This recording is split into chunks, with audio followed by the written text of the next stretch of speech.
And for more on this, I want to bring in Moeed Yusuf.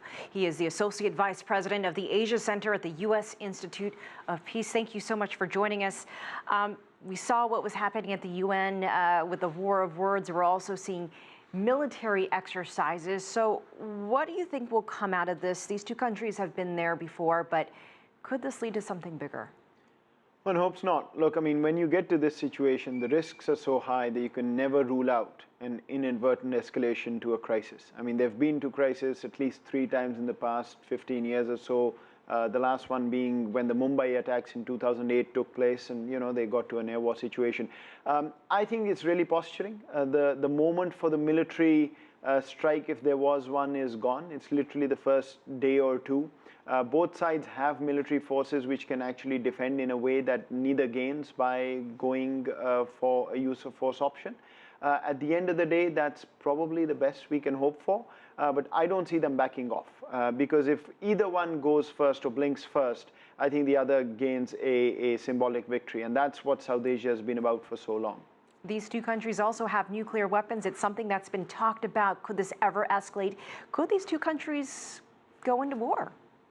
I don't want to think about it because what comes after that is quite horrific. One of the things that we've found so far is that short of war, they know how to control the situation. Once you get into a war situation, neither side has ever managed or had an opportunity to see how to control it. Once you're in war, the fog of war hits, anything can go wrong.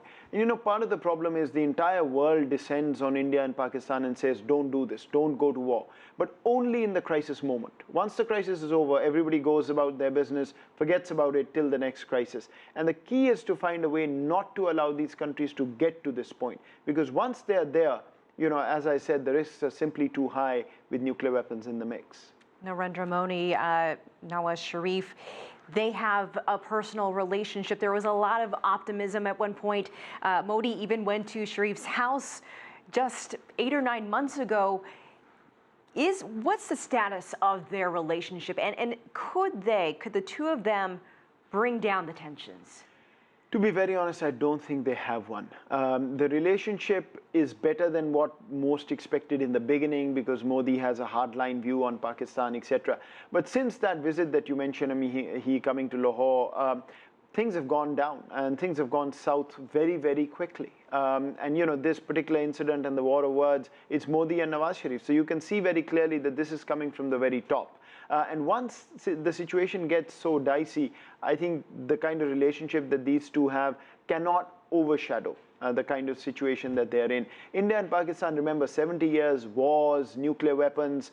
A relationship can take you only that far. It may not get you, it may not get the countries to war. But short of that, I think they've really got to work on their issues. And that's where the biggest weakness is. They keep talking about it.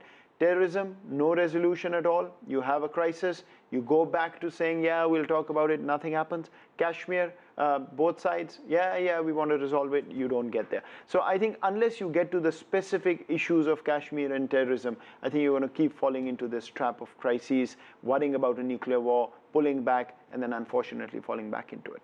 All right, well, we'll have to leave it there. Moeed Yusuf, thank you so much for your perspective. We appreciate your time.